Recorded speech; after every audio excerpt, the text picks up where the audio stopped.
Wole tosuwa kobimisa na poasa. Ba député to votaki bazo salarien. Bazo salarien. Tokende na funa bazo salarien. Bazo salarien. Komo tolega na mwamba bazo salarien. Bazo salarien. Tokende lukunga bazo salarien. Bon après-midi, Nabanda Konabino Nyonso, humble serviteur Nabino Tosuwa Paul, Lelo Tondima, Biso Ba Oyo, Tondima Osala Moussala Oyo, uniquement pour informer la population, qu'on dénonce ce qu'il m'a bezali, qu'on dénonce ma entreprise des fois, aux allez négliger, oubliez pas IGF, pour notre na IGF, à l'année la bangope, Babi Misape Mongo, Basala Penine. Lelo, tous en invité mon à plateau, on a présenté Binoye d'ici là. Et là, quand il bosso, on est na IGF. Jules la linguette apparemment au bossa na entreprise muso so hollandais là. To tinda batu na yo, to inspecteur na yo, ba oumi s'enquête. To rien lelo après-midi à lelo. Lelo tous allés le 17 septembre 2021. Zoa Biloko, papa. Bon recharger ba crédit, bon benga na moment opportun, to beta biloko. Apparemment on dirait na Congo ezaka ba marche pour na intérêt politique. To banana ba marche. Dans ce pays na yebité et cause na bosani. Dans ce pays tout le monde a ba politicien belé. Ba organiser ba marche ka ba élection. Ya seni, hein? Loi moko boyoza na intérêt ya ba politicien wana te ya ka ya bato obana bo konzité. De tout le monde a mingi. Non, Toyokate, basali marche, ya kolie ya peuple, ya kolata ya peuple, ya kotanga ya peuple te. Na évité depuis ba régime ya Kabila eleki, européen to koti nanu to monité. Nanu to monité. Mais loi électorale, batamboli, makama malonda wa, batu bakufaki. Makama malonda, batu bakufi. Makama malonda, batu bakufi. Mais pour nzala ya population, pour nakotanga ya population, salaire et enseignant à policier à soda, aucun politicien ça en marche. Qu'est-ce que je veux dire par là? Zoa Biloko. Et c'est que ba politicien na biso ba ko sara biso mingi. Biso ba e oyo. Tango tozota la politicien songolo pakala, o marche ezali. Après midi o tozo sala awa to laksa bino lobi ba image ya Fayoulou. À ça, point de presse, mon collègue, pour nous recadrer, moi, je belé. Bon, c'est sûr, certains ont dit que mon soda, on a qui au fond d'ailleurs, peut-être. Mais tu yokate, tu monate. Yangon a continué, je l'avais dit le matin. Yangon a ebisa biso. Bande qu'on a bola nangai. Tous à la marche pied, ya ba politicien té. Tous à la escalier, ya ba politicien té. Ngaina des fois te permettant mutumso comme député na mboko oté a comme un député à siéger dans l'Assemblée provinciale à siéger dans l'Assemblée nationale. Bon comme si un député moment ya campagne a ko la cabine en mbele ngana ko sala boy so ina comme député na lobela bino boy so na comme député na okende boy so na comme nzokande bazo ko sande bino peuple fungola misu 2023 yango c'est dans quelques jours. 2023, c'est dans quelques jours, mes chers compatriotes. Le moment où on dit que voter Moutou, pour la 2000 francs, 3000 francs, 4000 francs, pour la polo, pour le chapeau. On a payé un million pendant 5 ans. On a bénéficié de la famille biologique. Non pas pour vous. Mais comment peux-tu accepter, mon frère, ma soeur, on voter Moutou pour la polo? Tout ça, la conscience. Tout la mouka. Nous avons besoin que nous en 2023 nous ayons une élection boui. Yon a ngato voté batumoko utile. To voté député mon provincial ou national, moko o azali responsable o yebi passe à peuple zo biloko. Batu boni ba changer ba commune. Batu boni ba kima biso déjà bien avant.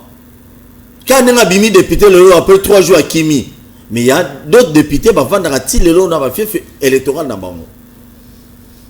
Bon, on va le bélo, mais ça dépend pas de mon et vous avez député, nous sommes dans une musique, mais nous sommes dans d'Eric. Et c'est ça le grand problème. Moi, ça me dérange personnellement. Tant que tout le monde a député, député a voté à Mibeko. Mibeko a retiré poids à Tchema Kelele dans le gouvernement pour être non, mettre en application. Mais ce n'est pas le cas aujourd'hui. Il y a des Congolais, biso moro peuple, tous les responsables.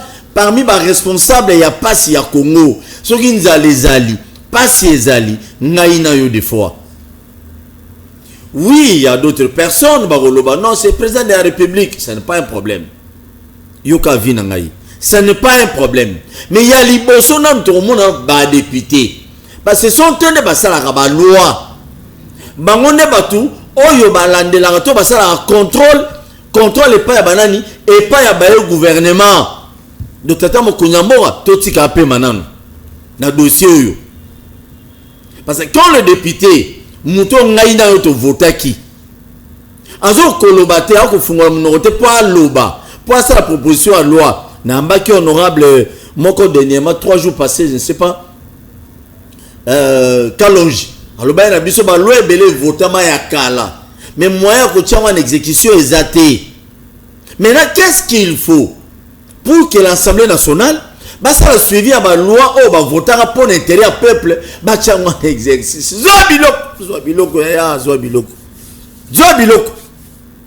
Et voilà. Il y a un tonga na telemelaki. Likanisi ya mboso. Lelo neto so na bino boy papa molera zu de Jeep ne comme député.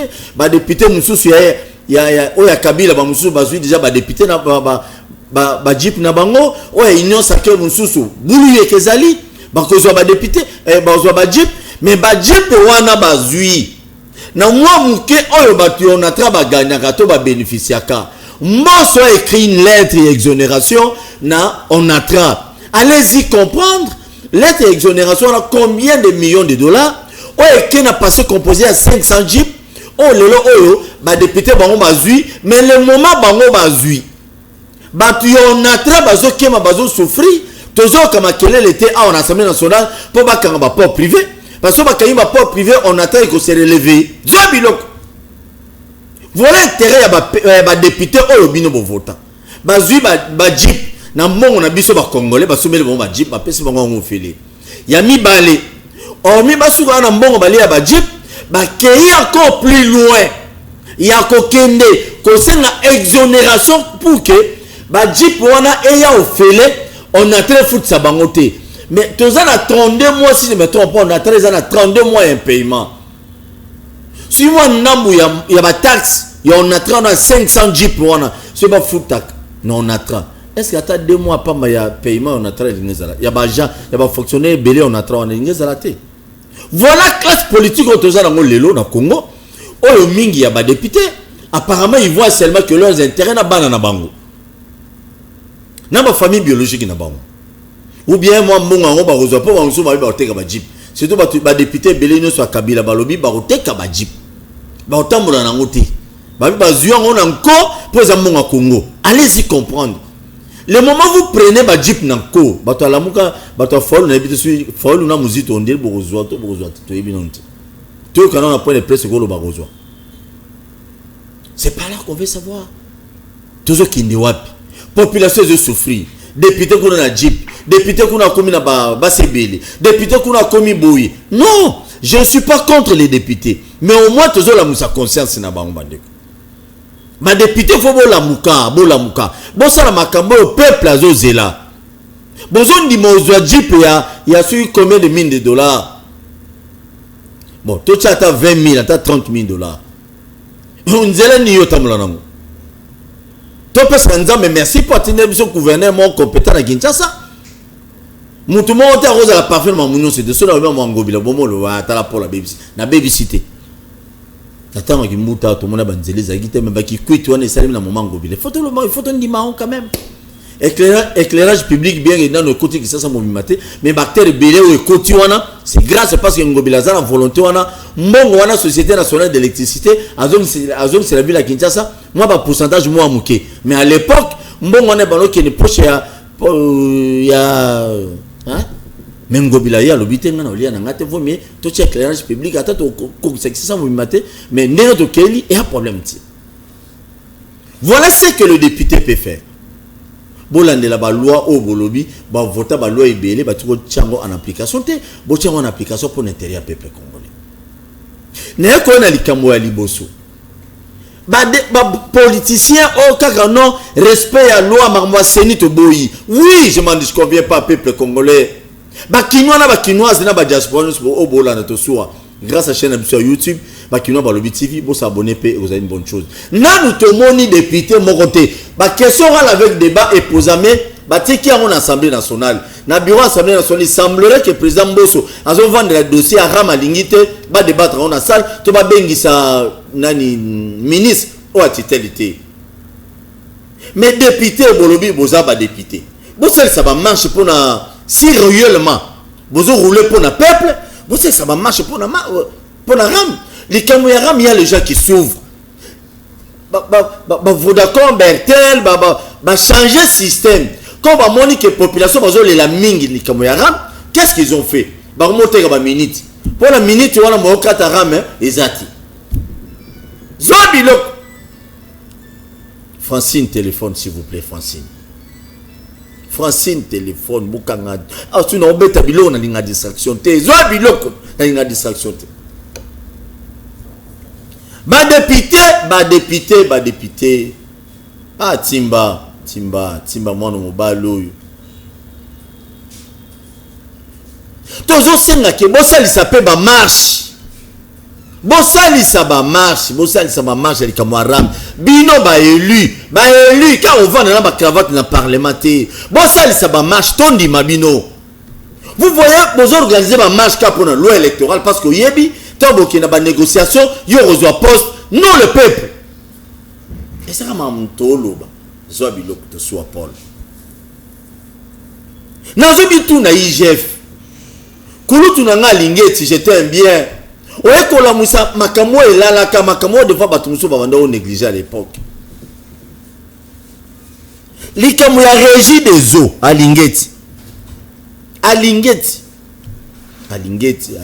Mon mobalo à Lingeti nazo tuna. Régie des eaux IGF faza kuna toté. Ceux qui botali bien ba facture belé. Oui, Armalo Keka auti Uganda malamora et malamora. Sur Uganda to Burundi.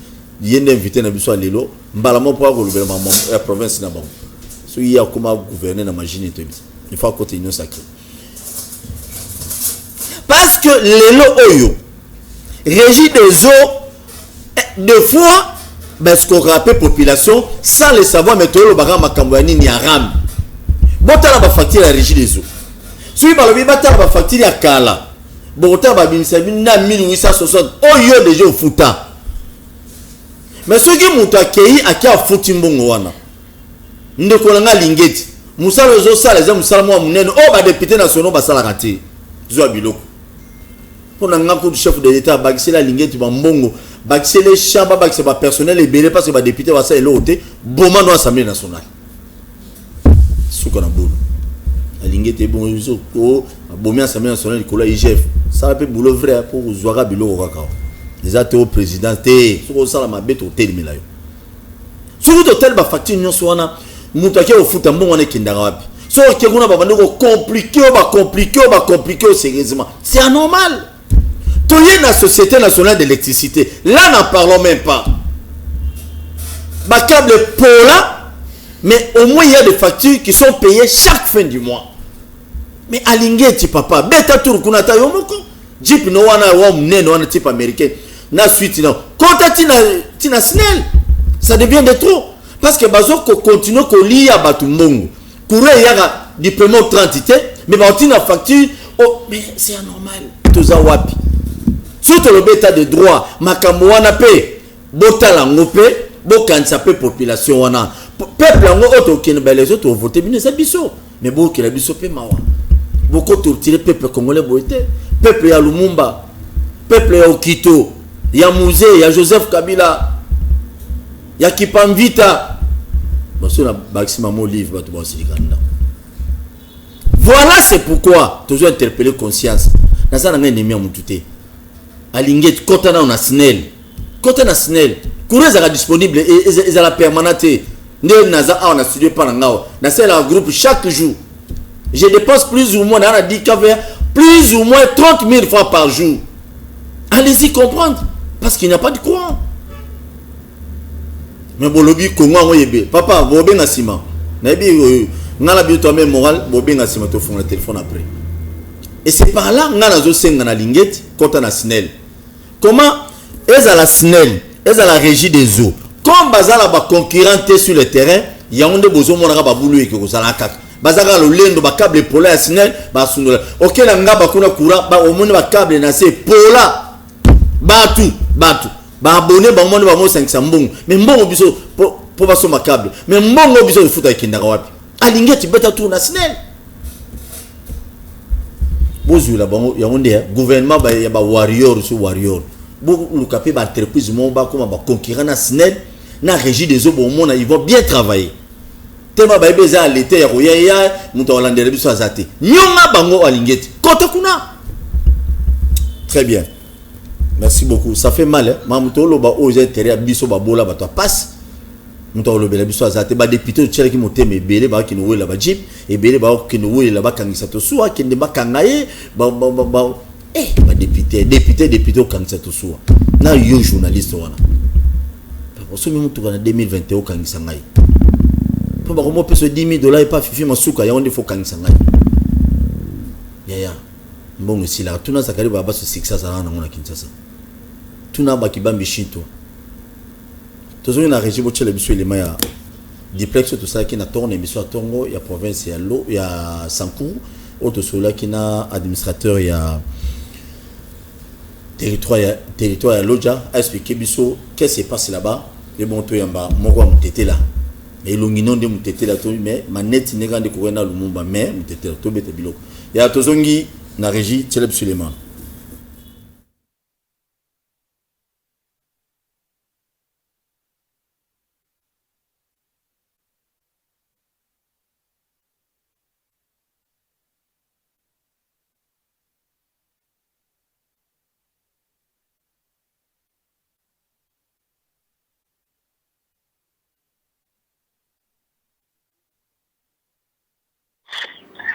Bon, par rapport à ce problème, il faut noter que dans le territoire à Lodja, il y a prolifération des armes. Il y a prolifération des armes, armes tambola et belé. Donc il y a beaucoup d'armes à feu, surtout des fabrications locales. Donc le Kwana ils ont créé moi sécurité et pas passant. Donc surtout avec la jeunesse au bazar.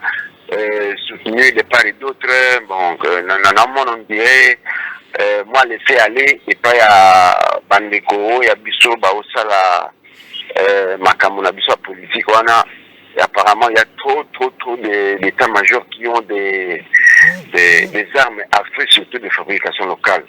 Donc il faut ouiller que na Lodja, ils allient, puis ils ont mais les stratégies pour récupérer Makamwana et comme on a fait avec Parek, c'est vrai qu'il y a trop d'inciviques, trop de chômage de la part de ces jeunes gens. Et Bélé Bazakou Namoussalate, et Bélé Bazakou drogue, et Bélé Bazakou Melisata Bango, Masanga, tout ça. Bon, c'est vrai que Makamangé Zali, mais on essaie un peu de maîtriser la situation avec l'arrivée du nouveau colonel Ikofo. Tout ça, là, Makamango peut être bien. Mais, exactement, bien, tout le monde est sous général, on est à la police et à territoire à Lodja, à zone désarmée Bango. Phénomène, où on est zani? Bon, à désarmé Bango ROT parce que c'est une information, mais là qu'on a une il y a quand même que tout ça a problème, il y a prolifération des armes, il y a les armes qui circulent partout ailleurs. Donc à travers la cité de Lodja, à travers les secteurs, donc dans le secteur administratif, Makambangé est belé kuna. Donc comme on a un physique qui va au Magana, donc à Pamba wana, pour intimider les gens, soit la nuit, soit pendant la journée. La bicycle va réalité.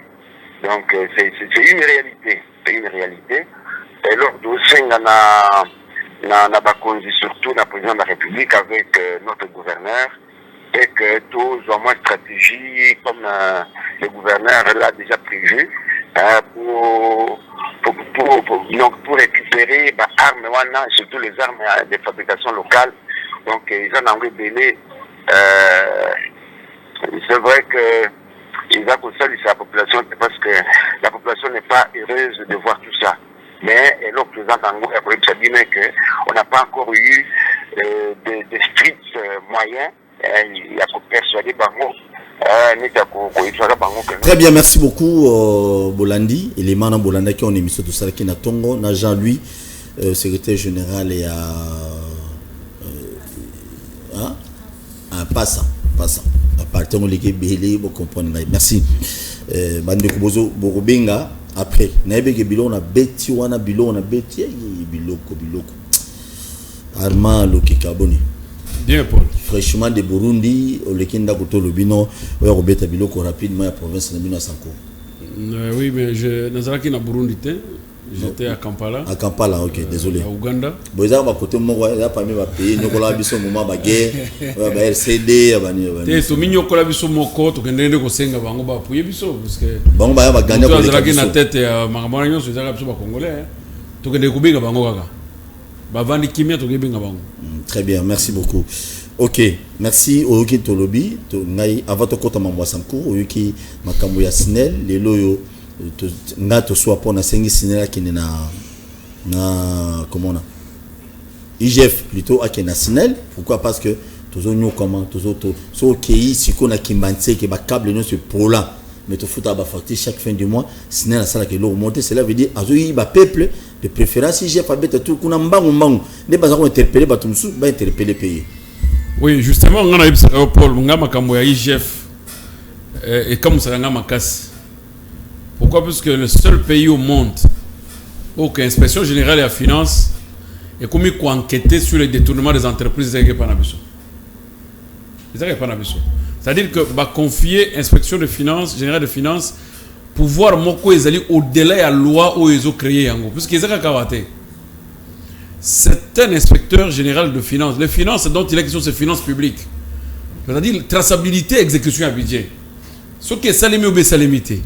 Où sont ceux qui ont consommé plus ou ceux qui ont consommé moins.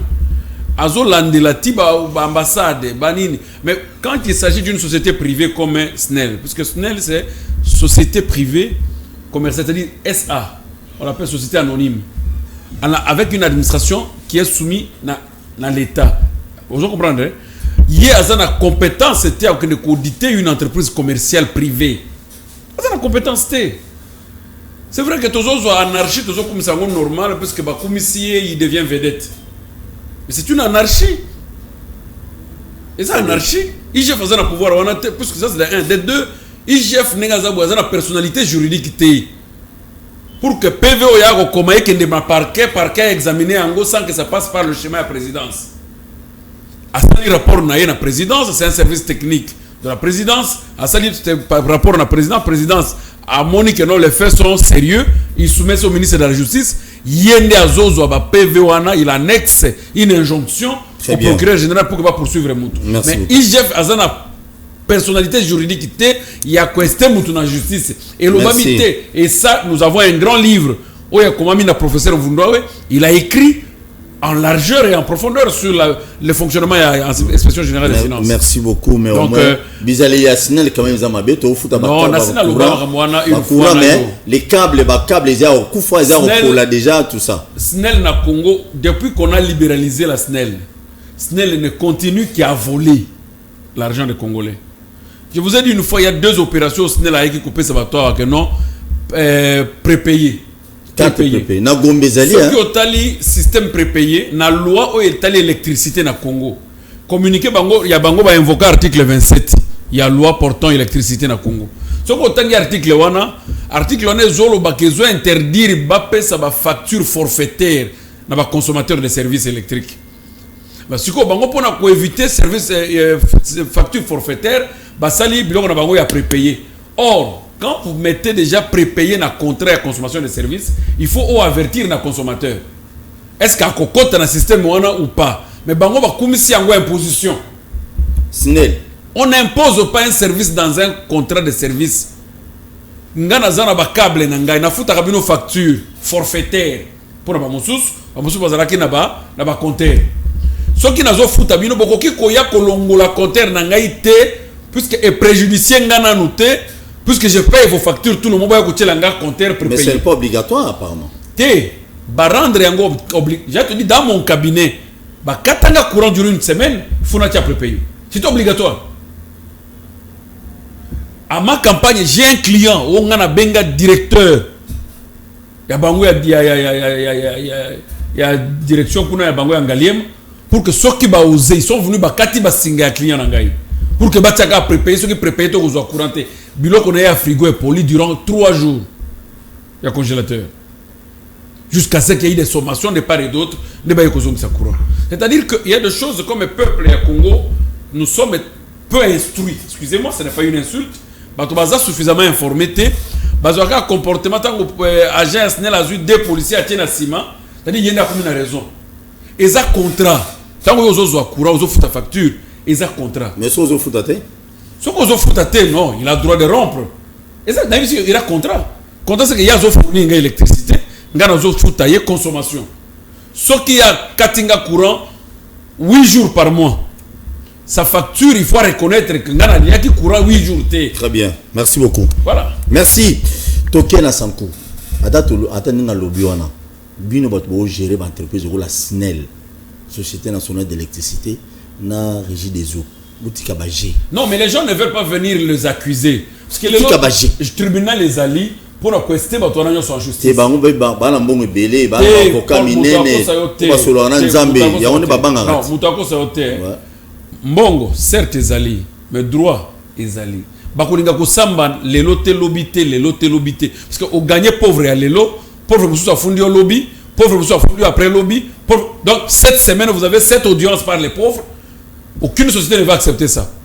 Et to bengi ba consommateur, au bazar ko se sentir lésé na ba droit na bango, ezala na régie des eaux, ezala na SNEL. Si vous ne consommez pas et que vous offrez votre facture, vous avez le droit à se plaindre. Très bien, merci beaucoup. Boya bo funda bango, c'est tout SNEL bo funda SNEL oyo bo funda bango. PC azam ta perdu. Ya tika na kabila, ya ni facture na bango batiaka pourcentage moko soki $1 combien wa éclairage public. Na facture nyoso ya SNEL. Oui, na moment qui batiaka élément na éclairage public. Mais yebsangai éclairage public au SNEL azozwa. Bon, on est qui n'est pas. Très bien, merci. S'il y a 1 million de factures, il y a $1 million par mois. Ça va où? Très bien, merci. Ce n'est pas un problème. Au moins, moi, l'éclairage public, tu as bénéficié. Tu as maman, ça, c'est ce qu'il peut faire. Tu as dans son cours rapidement. Au fond, du massum, tu as ça. Ngobila, moi, mon balo, yaya. Il y a un poule. Ça soit un poule. Il faut que le bélo qu'on ait zali. Et c'est l'autre. Le bélo qu'on ait suzawana, il y a sali en goté. Ngobila, somme de un poule. Maître Armand, est-ce que tu veux continuer l'émission? comprendre c'est bon. Merci beaucoup. Ngobila continue Msalanayo. Mbongo ya bapoule wana mettre à lobby Kimbuta Banocha na poche à l'époque. Ce n'est pas un problème mais Kimbuta Banocha na poche semblerait. Très bien, merci. Tu es toko tate yom donc ya Kimbuta, je te comprends. Na Sankou, qu'est-ce qui ne va pas? Yozali notable kuna oyebi moi réalité belé par rapport à biso ba pandisa ngotoza. Attends, on a vu ba vidéo wana tout le numéro ya administrateur wana ya territoire oyoki biloko beti. C'est quoi les problèmes? Verso ya biso que à reconnaître que non ba te belé au bazana ba minduki. Batamona ba minduki kuna na ville à Loja. Bon enfin na territoire à Loja, au moins il a reconnu. C'est solo na ba to teni wana bazabana. La première des choses, je regrette, administrateur du territoire, Azoleka, il oublie que le média est un des marchés. Les médias est un marché, c'est-à-dire vous pouvez vendre votre personnalité en négatif comme en positif. Administrateur du territoire, ou Azor confirmé tout haut que non, ici chez moi dans mon territoire, Batobazana Minduki, à feu. Et puis il y a des états-majors où ils sont aménagés par les politiciens au balikie makasi ye mokonzi ya territoire beta biloko un politicien aza chef de territoire à l'équipe makasi pour que au démanteler ba état major au bazar territoire na yo il doit démissionner. On est à Liboso. C'est un. De deux. Na ba question nyonso yo tuni par rapport na bilamba yo tomoni yao. À répondre yo te. Yo tuni question bato bazo désarmer. Yo c'est clairement papa. Tu fais la téléphone bato ba binga. Tu d'abord répondre réponse à APC. Ah OK. À répondre yo te. Mais yo qu'est-ce que problème ndenge zali? Beta biloko. C'est uniquement au Sankuru. Nde tomoni tenue militaire. Ça c'est une tenue. Il y a chinois. Il y a chinois. Il y a indien. Et ça paye na Côte d'Ivoire si je m'abuse. Alors vous allez voir tenue militaire Oyo. Et là t'as mis uniquement na Congo, na Sankuru pour la garde rapprochée au gouverneur. Mais baza ba milicité. Non, dans l'obité, moi le mot milice je ne veux pas l'utiliser. Beta biloko. Bakangi bango en public, bazala qui arrangé pour na koyamba mokonzi. Soit qui milice bango za nakati ya zamba ou bien wapi. Le milice c'est celui qui se cache. Bango va se cacher. C'est son armée à lui qu'il a institué en province. Mais Batouan va matriculer à la police. Baza ba policier que lui a transformé en militaire. Est-ce que tu me comprends? Ba confier la police. Brigade naye ba garder yé azu bango à rendre bango militaire. Voilà Mukumadi. Mais c'est ça, mais les engaïtés c'est là. Ça se voit. On dit à ce moment on a winzé à. Ça se voit. Côté Moula, côté Anini, côté Ngiringiri. Vous comprenez? Qu'on les a rebellés. Et ba ballon en moza moins cher. Oui. Bango ana preuve. Vous prenez la police, vous la transformez en militaire. Et militaire où ils ont tenu conforme à Congo na bisoté. Puisque tenue n'engeza boye za kanakati ya mobeko. Que voici la tenue de l'armée congolaise. Officiellement, même à la police. Même la police, na couleur wana est définie dans la loi. Mais eux, tout le monde na Congo, ce sont les indices de la rébellion. Na Sankuru. Et Bandela papa. Non. Bandela. Tout le monde na Sankuru, ils ont des indices, c'est quelle la rébellion. Au gouverneur na banda. Oui, mais attends. Tant que Moutazu a des armes, à Longoli bango tenir à bleu. Officiel. Officiellement, on tenir à l'état, on dit que non, il y a des policiers. Na lati bango papa, on a gouverneur, on a administrateur territoire. À lati bango tenir à armée. Oye outi na mboka mu. Nyonso baka basombe yango, bengana jika basombe yango ata. Ça prouve qu'il y a une coopération avec un pays étranger. Puisque tenue militaire, que ce soit Awa, que ce soit Wapi, un policier, un militaire congolais ou un sous drapeau, à qui qu'on a tenu moussouté en dehors de loi ils ont reconnaître pour nous. Puisqu'ils ont port illégal de titres de décoration. Tant que vous avez peut-être un grade il y a caporal, vous avez tenu en général au lati. Dans l'armée, ce qu'on a dit, on a chantier, ce qu'on a commis à tenir à 7 minutes ici en Chine. Hein? Par contre, c'est le sac, non? Nambo, quand on a balata tenir d'office policier, il y a combien d'années? Un militaire. Donc, l'intention est d'aller wana. Qu'on soit besoin de Turingaï, et puis, baza komi bengandeni. L'obita, on se tous à la kuana, na zo sona bato. Non? Bango baza komi benga ba indien. Ndeko photo wana eza gouverneur te s'il vous plaît d'Eric. Ba policier au balati tenue militaire baza komi benga ba indien. Bana ba policier wana ba benga ba indien. Pona ni? Ba indien c'est dire force, hein, ba occultiste. Mon idée tu vas dire ba kala ça ko les indiens. C'est-à-dire les indiens sont entendus chez nous comme dans le cadre ba les gens occultes, les gens spirituels. Au bazo garder temple. Ils ont gardé le temple, ils ont gardé Eloko. Donc, Eloko ils ont gardé les années gouverneurs. Pour autant que Bango basé sur les policiers, basé sur les militaires à Congo, mais basé au-delà des militaires ni des policiers à Congo. Parce que Bango va tenir à Inde. Vous comprenez? Et tout ça, ils ont sous le regard de l'autorité nationale. Entre autres, le vice-premier ministre de l'Intérieur. Et ça va tout naïe. Quelqu'un se permet de prendre bateau. Non, bah policier n'a pas bateau vice-premier ministre intérieur. Oui, c'est lui l'autorité de tutelle. Ah, ok, c'est bon. Autorité de tutelle, c'est-à-dire autorité de vice-premier ministre de l'Intérieur et sécurité. Baza bateau baza. Bah policier n'y soit Congo. Il y a Congo, batunaye o yeazo. Wana ndo lobi bien. Vous comprenez? Très bien. Bazuelio batunayo yozo kamba. Balati bango batenu mususu. Balongoli bango na musala implicitement. Oui, je m'en vais pour la satellite. Moi, je dis c'est à l'ongoli ba policier na musana bango ya la police. Parce qu'au moment où apesi bango ba teni mususu, automatiquement, implicitement, par conclusion, Batouana, Basali Lokola, va se décharger dans la police, va commis automatiquement dans une armée parallèle. Pas comme une armée parallèle. Ce que c'est la Kataba Zwakateni Nabiso et Congo, que non, Alat Sagabango, on devrait dire voilà, ils ont fait une désertion dans la police, qui est une armée, on devrait les prendre pour les envoyer à Kitona pour une formation complémentaire. Mais malheureusement, Balati même pas Teni Nabiso. Balati Teni, où est Zali Yamboka Moussous. Teni, où est Zali Yarmé Moussous. On a Sankourou. Vous comprenez? Et ça ne se fait qu'au Sankourou. Au lieu de statuer, Nalikambo et Zali Komonano, on vous parle que Batouazana Mindouki. Namboka Nyoso, il y a de l'insécurité. Sauf au Sankourou, on n'a jamais entendu une rébellion. Bon. Tout de suite, il y a une rébellion. Non, bon, comme ça, Nakamona ça peut dire non. Et bien, Nakatikati, Mboka, Nakananga. Na Sankourou, vous avez déjà entendu Kamona ça. Mais les grands crient, Mindouki Ezali, Batouazana Mindouki. Il n'y a jamais eu quelque chose du genre au Sankourou. Mutali boso to moni ya na makambo yo ya kolongola armée ya mboka police ya mboka alatsa bango teni ya armée ezaka gouverneur de province Mukumadi de to moni. Mais nani yo yazako aménager tout ceci? Pourquoi ceci arrive au Sankourou? Ngai nazo conclure que ceux qui balingi commettre feinté ata pona mbalo yo flagrance oyo. Ce qui difficulté Zali à qualifier ba fait, mais ba contacter ba intelligence Bazali.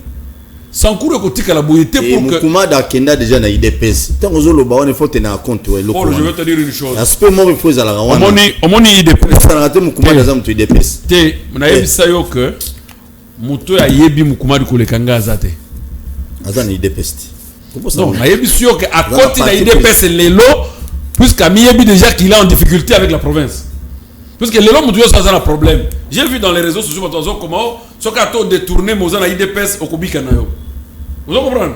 Donc, ils ont la conception. Ils savent qu'il y a une difficulté dans la province. Là, il faut que IDPS, dans la drapeau IDPS. Mais IDPS, c'est non, il y a une chemise de président Fachi pour que le lobby n'engeni non, tout ça, la partie étatique. Mobutu akufa. Tozana et puis tozalaka na parti tata mukolomo côté. Sinon tu kufa. Sinon kozalaka non tout le monde va mourir. Très bien. Ça ne va pas arriver. Merci. Téléphone fungwami. Boyebi ba principe na biso obengi pesa likanisi na yo. Tolobelaka mambo ya SNEL o tozo senga si il faut basala audit. Na SNEL na régie des eaux pour ba nyoko la biso trop s'il faut maramoto lobaki ya. S'il faut ba police ba na ba marche mbaloyo. Faut le soir le bien marcher les sous abaneli bosona nous tu as besoin bilo allié kita asa la marche mutuno so abima na ba biso nyonso wana na idée pe tout obima na balabala mais non il y a service mon politique ou élection ou boy beta bilo ndeko abengi biso mettre arma komaka ya pese papier na sila komaka soko bengo bipete s'il vous plaît awa ba benga mbala moko parce que tout le monde quand même moi passe mingi lelo na Congo tout le monde il faut lobby à leli à tel point na pesa fa le conseil peut-être ayokate na pesa e conseil pe ba collaborateur là to benga ndeko bengi allo bonjour bengi biswa allo bonjour. Oui bonjour papa journaliste bonjour bengi biswa puis comment na ndeko to bengi jita se ba rombo si itaga papa to lande mission à bino to zapena vraiment très heureux en vous. Merci beaucoup ndeko. Mais papa, préoccupation la mission Zalike. Oui. Pour SNEL, papa, tous les journalistes SNEL, tous les plus de 25 ans, 30 ans, sans engagement, tous engagement, bah, nous sommes sur l'homme, surtout que ça teste, et puis tout ça teste, bah, tu es sur la bango. Et puis tu as réclamé, bah, déjà, qu'on a bah, comment ça dit, sur le lemba, tilelo, tu évites de reporter plein de signes, papa. De la papa. Merci beaucoup. Tous en avocat na papa. 30 ans de service papa. Tous en engagement bana ba bazo tabambanda kai. Bazo yo comme ba chef na biso papa. Tous en vraiment dessus. Na ba comportement société électricité tout ça là. Merci beaucoup. Merci beaucoup. C'est ça aussi les grands problèmes avec nous les Congolais. Aux Ali 30 ans au sali qui journalier na SNEL. bazo changer ka ba DG ba parti politique bazo changer ba comité de gestion ba changer ya on a eu ça bino ba politicien ba linga biso te des fois tala na 30 ans bandeko basali na SNEL qui journalier est-ce que c'est normal? Mais tous ces gens qui défilent ba PCA ba DG ba na ba administrateur ba union soana nous toza na souci atala likama ba journalier te ndeko yemo alobi a bana ba uta ba mbanda ba koma ba konzi lobby ba to bongo aye na quartier na bino a poster yo voter ndeni. Donc vous devez tenir compte de tout ça. Bino ngane bobenga on a preso ka bino ba to vim sa bon ma pek met yo koma ngona na peso mbala moko bilo ko zebele obete. Allô bonjour. Allô bonjour. Allô bonjour. Je suis désolé Azobenga. Sur Bengi, Kolanda retour à la télévision, te quitte volume, tu as très bien. Betano li comme signal on a l'objet au fond d'avoir yo aux appels avocats. Betano bilo rapidement pour tous appels. Ça n'existe pas. Contrat essaye des alaka contrat journalier, c'est-à-dire on le cote par rapport à la prestation. On ne peut pas coter quelqu'un plus de 6 mois renouvelable 2 fois, non, on ne peut pas. Et 30 ans, il a déjà été engagé.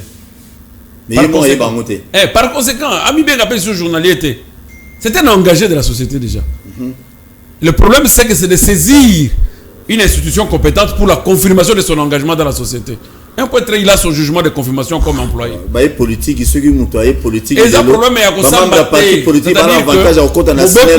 délai, il y a la journalier dans la société, dans l'entreprise commerciale. Ce que l'équipe de Léon, on dit que tu as un contrat à durée indéterminée automatique. Il faut que peut-être Mokozwana a avertir que non, na côté yo que vous avez bien été longwa. Mais ce que ça a côté baluka il y a bien pour que base de la bango jugement et engagement. Mbotendeko. Allô Ndeko Paul Tosua, bonsoir. Bonsoir Ndeko bengi biso wapi comme nani? La bengi bino la commune c'est le précisément il faut pas. Très bien, il faut pas. Na lubaka kalikambo SNEL a télé biso ba préparer. Na ba préparer wana donc a ça la 4 jours to dans la courant 5e jour to za délestage. Si vous courant préparer est que c'est ngo za la délestage. 4 jours à courant 2 jours moko ya courant te. Bon le biso no likambo to na zani faut pas ngai désirer. Papa Désiré, merci. Ok. Très bien. Nous avons téléspectateur Nabiso permanent à Bakino Balobi Serge Mika qui appelle. Oui. C'est quoi? Oh là là là. Appelle les qui allez. Allô, bonjour. Bonjour Paul Tosua. Bonjour Nabalandinho Soya Bakino Balobi. Na retenir 3 points na makambo e lobami. Tozuna no point à liboso ya SNEL ya mi balé ba jipa ba député ya mi satu likambo sankuru melena banana na likambo sankuru net tozana maître azawana na moni ba image nyonso donc na ndenga expliquer makambo ba tenue en tout cas tenue wana eza ya ba chinois na ya ba indien siko ndenge makambo to moneli yango procédure nini esengeli pour que gouverneur wana mukumadi wana pour makelele pe le mingi na kombo na ye ba sanctionner parce que flagrance ezali attention ake na IDPS mais flagrance eza wana des places ozolinga kota la bosembo ya état de droit. Très bien. Ya mibale tozwi likambu ya SNEL papa SNEL yango atandenge lolenge ezali mais une autre fois nalandaka l'un des responsables de SNEL, mais l'air attangeli biso nyongo ya l'état congolais. Mais quand l'état congolais ndezobuma nyongo, ezobuma kaka entreprise ango, soki na bakanko na bakan militaire, mwinde pelaka butu moi, maye tangaka butu moi, wana pesa gaspillage. Oui. Bien sûr que biso peut futa bani na biso eloko papa le bize ya solo. Baso pesa biso courant muke, mais baso pesa biso facture likolo. Lolenge nini akoyi ko orienter biso parce que soki yo moke osimba te faut za batu délai. Ozomona amekana ko pesa biso makanisi pour te ba pe ninga o revendiquer ba droit na biso. Ya misa tu likamba ba jeep. Papa.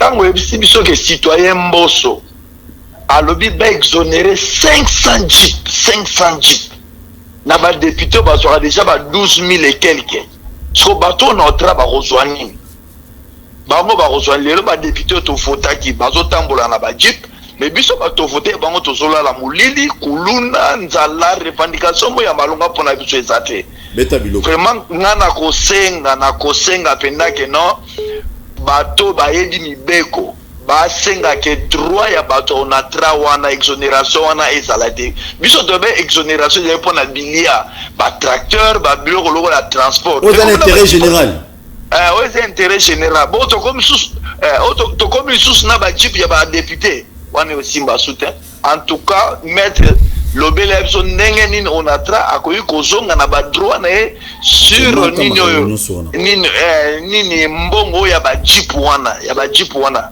onatra zonga la droit na pas tona famille kuna tona batata kuna tona bandeko kuna. En tout cas merci beaucoup maître na éclaircissement au pesa biso. Merci beaucoup bana masina bana quartier D bana quartier 3 K15 bozo biloko na bino uté pas to Paulo. Allô bonjour. Bonjour. Obengi biso api komona ndeko. Na bingi no Pascal wa. Pascal obalika mkususu wa. Obengi biso api? Nous avons courant 5 jours il y a des fois.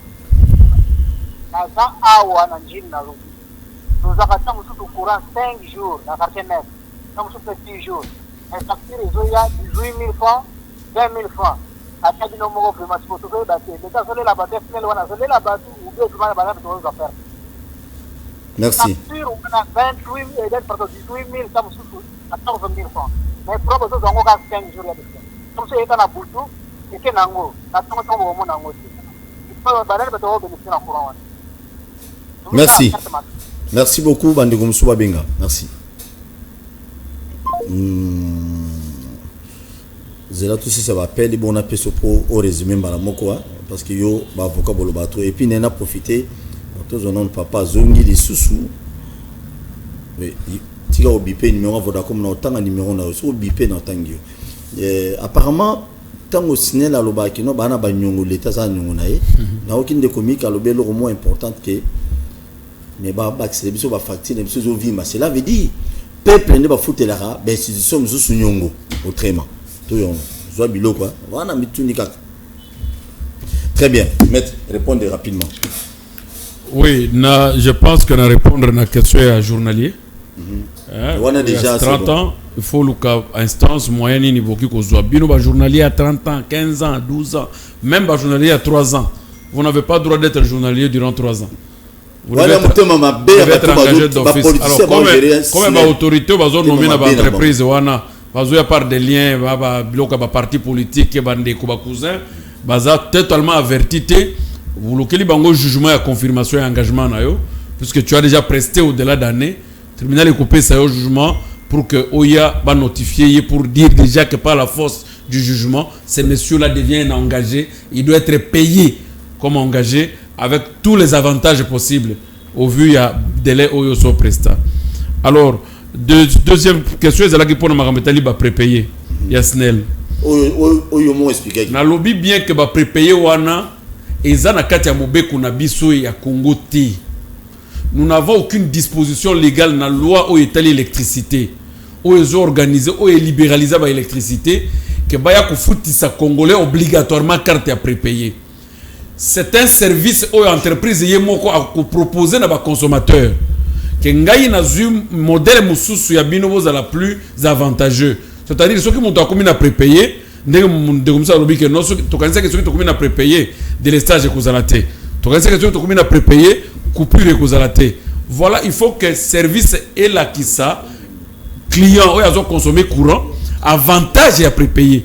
Mais ça que au kati muto azana voix na normal, azo zo courant normal na compteur na ye, au kati ye compteur au tie prépayé, mais courant zo garder quand même allure. Et ya kana butu na 5 heures recueilli. Détournement. Et ya kana butu na 5 heures recueilli. Escroquerie. Pourquoi au telier prépayé? Parce que prépayé voudrait dire que courant est comme fonctionner conformément à bokasi ya mbongo ya consommateur. Soka zangi mbongo ne courant recueilli. Soka zana mbongo courant ko pas na yete. C'est ça le prépayé. Ça veut dire que courant est ko kende te par SNEL. Courant est au Kenneka, ceux qui n'ont pas carte. Mais ah, ce n'est pas ça le régime de prépayé. Parce qu'on est dans le bain, on a câble était. Donc, en tant que prépayé plutôt hier, mais avant, il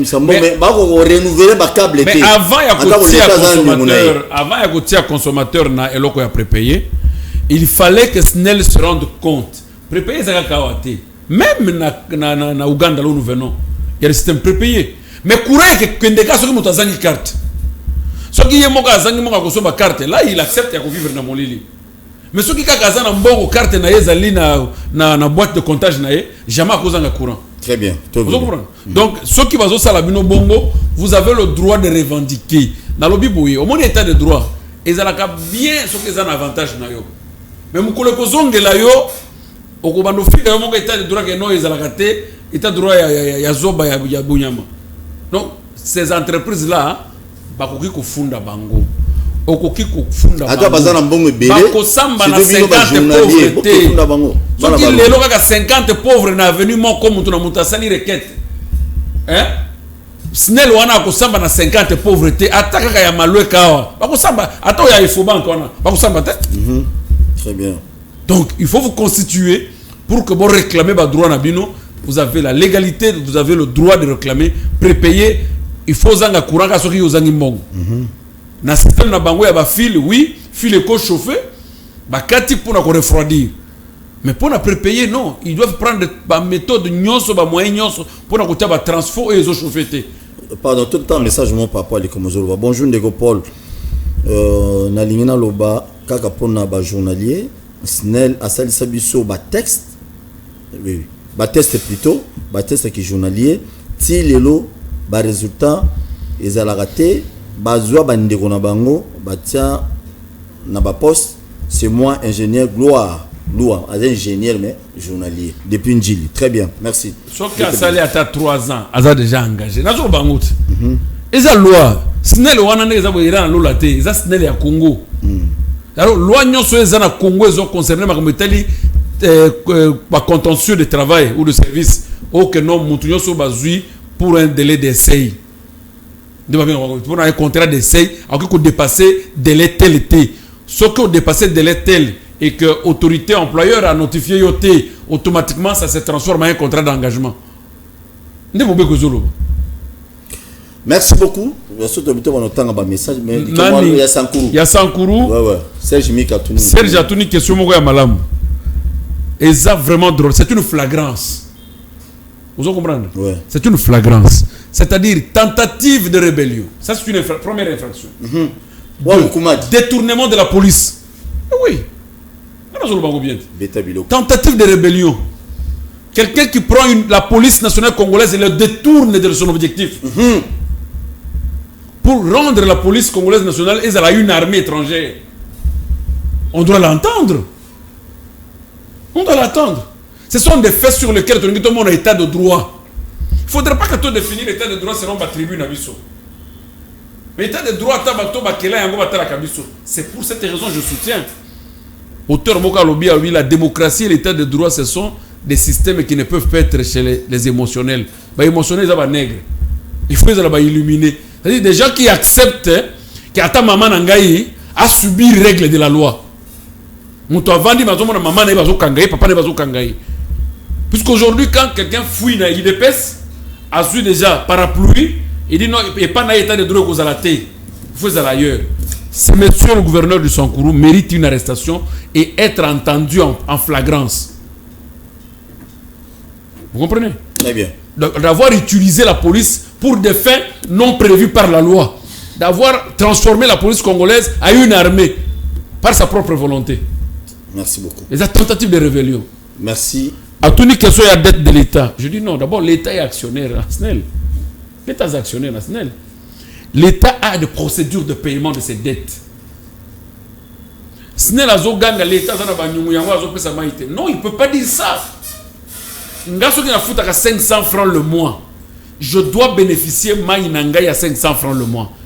Ce n'est pas dette à l'État, ne ekoki koya lelo ko affecter consommation ya maï ou bien consommation ya courant pour la compte italingai. Puisque la répartition ya ba gain, ya ba intérêt en tant qu'actionnaire principal, l'État aussi sa part. On n'a pas de faire ça l'État en tant qu'actionnaire. Très bien, c'est une bonne chose aussi.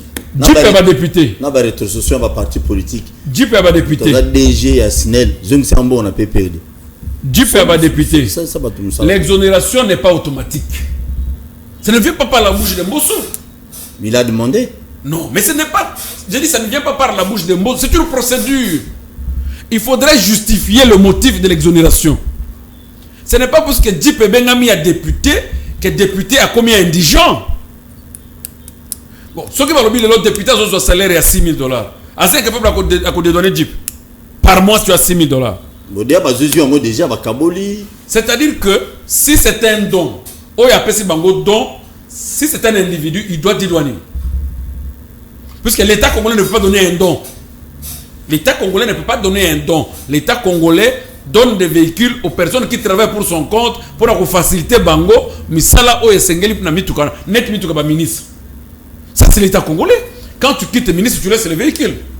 Vous comprenez? Mais où il y a des députés, il faut même les vendre. Et bien, parce que Mitukawana État privé. On veut faire faveur à quelqu'un, il faut montrer à Zopé sa faveur à dédouaner Mituka, à respecter la procédure, Mbongo et Kota dans l'État. La même chose qu'ils ont mis l'argent dans l'entreprise de Hyundai. La même chose, on a Hyundai, la même chose, il faut que on a Natra. La même chose, il faut que on a Fida. La même chose, il faut que Mbongo ait un service de manutention. Très bien, merci beaucoup. Toi, Mbamutasuka. Allô, bonjour. Oui, allô, bonsoir. Comment est-ce na bengi juste na commune Ngalima. Tika na volima TV na poso la bien. Oui. Na bengi juste na commune Ngalima papa. Tozo ka. Comment on Kombo na ngai Cédric. Ndeko Cédric beta biloko. Oui papa. Bon, na ina tuna. Kosala na mboka na yo moko être que ça congolais. Eza fosi maka ki sitonde. Boyo na beta na biloko to répondre. Kasi yo tozo kama papa to sala ka ba société minene ba respectaka yo jusqu'à ba 20 à 30 ans bo sali ba test. Bon et la bino ba na bango ba uti na ba député so ba uti na ba parti nini ba PPRD ba ye ba koti numéro ya test oyo sali ya IMPP. Oyo kutango boye na liste d'engagement et puis numéro mutu mususu mais kombo no ezate.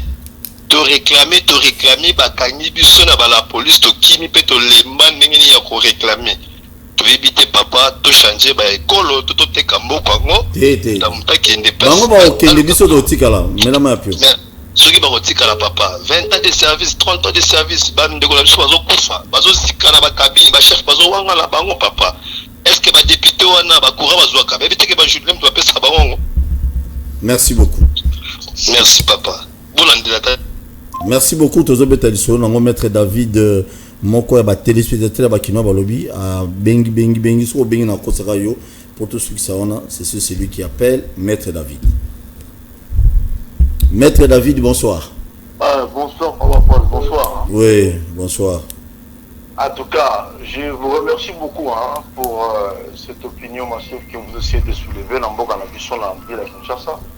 Moi, j'appelle juste pour vous remercier. L'émission, vraiment, ils avaient une mission pour le tout soutenir, tout sa poids, tout le monde le lobo solo la politique, et comme une chaîne nango, et une trempe pour faire véhiculer le message. Parce que on a juste un problème de cœur, de thème. Tout ça, et c'est comme ça que même l'étranger manipule seulement les Congolais pour faire du mal aux Congolais. C'est que l'homme lupus est. Vous imaginez tout ce que Fayoulou nous fait. C'est bien. Mais au fond, vous allez vous rendre compte que ça n'a rien à voir avec l'intérêt de la mission. Or, gouverner, c'est la res publique. C'est gouverner pour les populations. Donc on est vraiment désolé pour tout ça et ça fait très mal. Nous vous encourageons, tous ceux qui sont Liboso, on a toujours droit, on continue à éveiller la conscience de la mission. En tout cas, nous ne manquerons pas vraiment à appuyer, à faire avancer la mission. En tout cas, nous allons inviter à Merci. Oui, merci beaucoup, Toya Mandeko. Merci, Maître David. OM, sa télévision, tout ça va pas y être à Bissoumour. Donc, il y a Bissoumour. Très bien. Merci beaucoup. Tout émission chaque jour na sa télévision à 10h juste. Téléphone ouvert on a 16h en direct aussi, téléphone ouvert 21h pour na bateau bobenga na bouteuse à rediffusion. La rediffusion a 1h aussi, rediffusion à émission. Vraiment, on vous dit un grand merci. Maître, rapidement, oui. Oui, par rapport au dossier, que tout ce qui se fait là, les embellissements à forme, na marche, il y a quantité. Il n'y a rien, pourquoi? Puisque nous avons vu Bazal Lelo, marche à Capellobi. Et il nous disait non, Toboyi élection. Lelo ba komi élu. Tout le monde, on peut azo marcher Lelo. Azo marché plus que ma pémati. Azo marché plus que classe Yaban et baby. Azo marché plus que il y a un problème social qui est en cours. Mais azo marché plus que dépolitisation à CENI. Quelle est la proposition qu'il donne? À la proposition de mon côté. Bon dépolitiser CENI. Bon dépolitiser CENI. Mais lobby. Ceux qui t'ont dépolitisé CENI. Ceux qui t'ont dépolitisé CENI. Et après, quelle proposition donne l'opposant? Non. Ma proposition que je fais Sabiso en vous disant que non, CENI wana suite au modèle toujours Kendewana, nous n'avons rien perdu de Kabila. Donc il n'y a que la continuité de Kabila qui continue avec cette CENI. Nous devons changer les choses, c'est-à-dire créer une autre forme de la CENI avec des représentants de chaque province. Ça ne sert à rien d'organiser les élections de façon précipitée. Mais si représentant de la province s'est retrouvé, on ne va pas UDPS. Paul, ce qui va se retrouver, que 26 ou un sur UDPS, ok, problème est atteint. Chacun va rendre compte à sa province. Ce qui va se retrouver que 26 ou un sur yo Paul, aux hommes de UDPS, tout indio na cannabis. Non, de UDPS. Non, on pose à la open en coucou. Non, de UDPS. Non, de parti politique. Vous allez au Kandaote. C'est quoi ça qu'on a au Kandaote? Donc, basta revoir les choses sur loi Oyo. Basta la proposition concrète pour que Makabama marche inutile. Très bien, merci. Nous avons dit à président Fayoulou, s'il veut réellement être un bon opposant, qu'il arrête de beaucoup parler. À ce point de presse, donc qu'il arrête de beaucoup parler, plus il parle beaucoup, plus Bissopé va tous vrais opposants, on n'oppose personne. Très bien. Nous sommes vrais opposants, mais ni contre l'individu, contre ce qui est contre le peuple. Merci beaucoup. Alors, tu analyse petit à petit, tu retrouver ma faille. N'est-ce pas tout ça l'analyse du président de la République? Il y a un discours naïf, tu retrouver ma faille Zali. Ça, on ne peut pas le dire. Ma faille fait Zalaka. Merci beaucoup. Donc, qu'il arrête s'il veut être un bon opposant, qu'il imite Félix Tshisekedi. Quand il parlait, par trimestre, il peut parler une fois, et c'est tout le monde qui s'accroche pour attendre. Que va dire Tshisekedi? Heureux, puisqu'il était docteur en droit, nous comptons sur son intelligence, qui n'est pas donnée à tout le monde. Et puis, intelligence, c'est ce qu'il dit, et intelligence, c'est un génotype, que automatiquement son enfant doit être intelligent comme son père. Non, c'est pas ça. Merci beaucoup. Très bien, merci. Napesi, merci Nabatu tout bolandi biso na 4 coins à Kinshasa, ya Congo Mobimba na province Lualaba, bolanda biso na chaîne moko partenaire kuna na ba chaîne mususu toujours sur na bango pour nos diffuser. Na Sankuru ko bolanda. Ah oui, na Sankuru. Côté ba province ba problème belé. Au gouverneur Azanet net gouverneur Azate. Merci.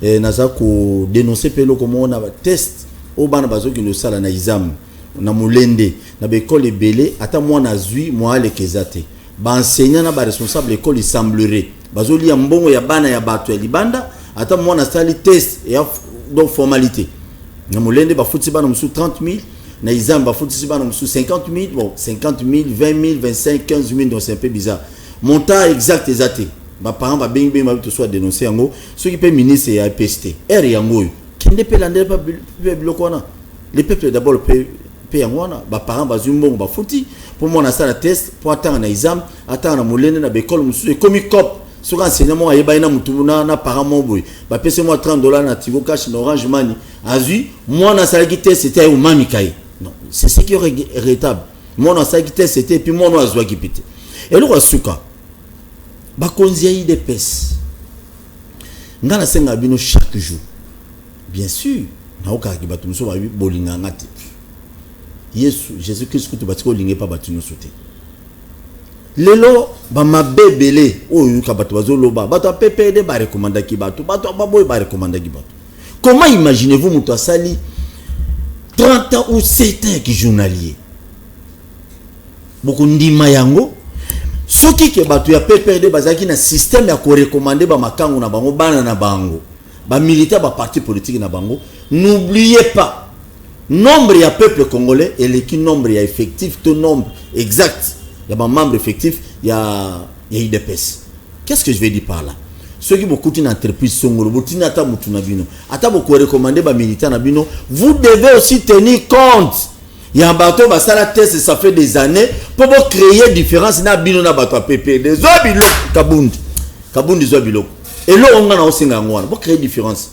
Ceux qui bateau PPD ba no mami ka bakuluna banani bateau o ya biata comme communauté ba pesi ba misala mais bino IDPS botina na CPI parce qu'une fois na c'est la collaborateur la chef de l'état moi ibsinga bi chef wa ibsinga bateau belé ba combattre belé ba kinotanga. Ça rien bien. Mais c'est quoi ceux qui battent na bazate?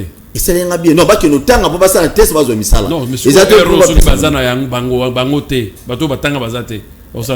Papa, on oza kwambrie monsieur Sili. Donc là on est toujours senga que ceux qui moyen kozala mutu na mutu nyonso tanga classe er yango ata ki décision ata diplôme oyo ata certificat primaire zala nango parce que mukolo oyo yo par exemple mukolo oyo parti politique na bino to chef na bino akoma mokonzi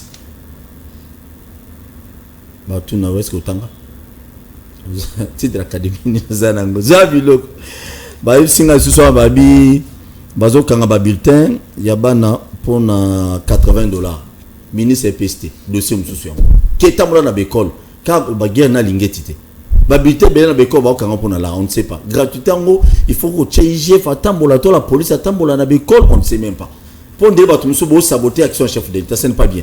Très bien, merci beaucoup to kuta lobi na 10 ans invité mususu na butu botika ngana pe mape mona na butu 21 vando benga lisusu.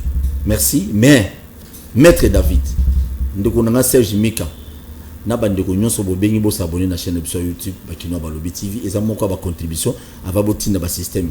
Merci beaucoup. À demain. Congo to telema tolobela mboka Wole tozuwa babimisa na poasa. Ba député to votaki bazo salarien to tele la funa Bazo salarien Congo to lega na mwamba Bazo salarien to tele lukunga Bazo salarien na baboko pila bibembe Bazo salarien